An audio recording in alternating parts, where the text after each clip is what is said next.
in our housing development. We got a gated little community here. And most communities, I know that once a year they'll do the little oil on the road. And the intelligent communities will oil one half of the road, block it off, and then everybody can drive down the half. And then the next day when it's dry, they oil the other side, block that off, and everybody can still drive. My community decided that it made more sense to oil the entire road and then shut down Jericho so nobody could get into their house unless you walked to your house.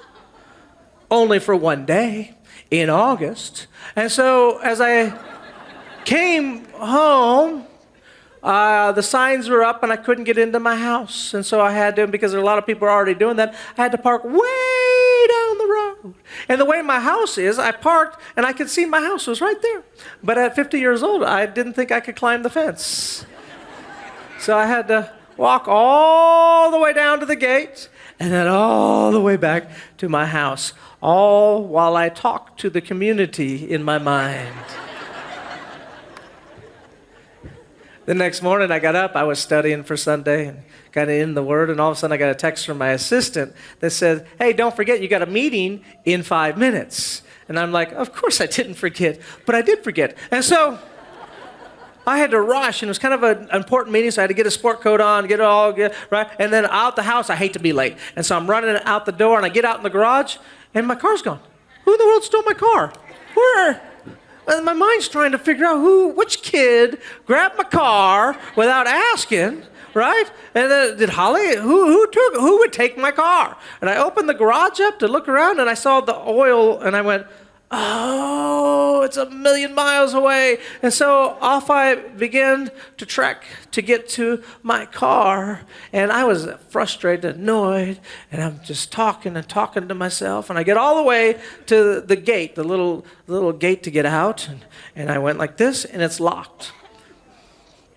I have questions. I understand locking it from the outside so people can't get in. Who are we trying to keep on the inside that we don't want to get out? That's my question. Don't understand. What are we doing here?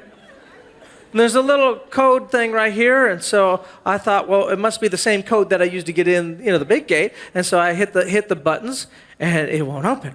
So I hit it a little harder, and it wouldn't open. And then I guess the word punch in the numbers means something, and I just punched the numbers and punched the thing, and it wouldn't. And then something in my soul snapped, and I began to just shake it and kick it and scream at it. And I said things that Joel Osteen may have never said in his lifetime.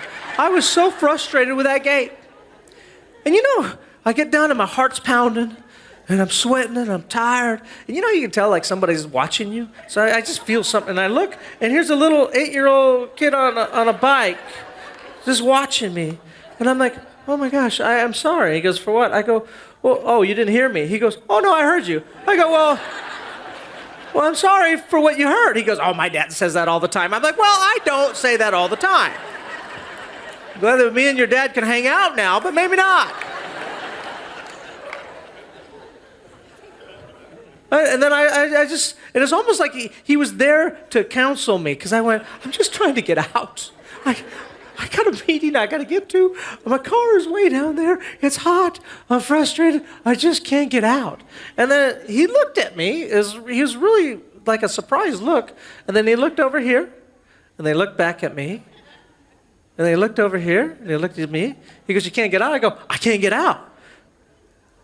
He goes, well, why don't you go out the big open gate right there? You know where the cars come in? That's wide open.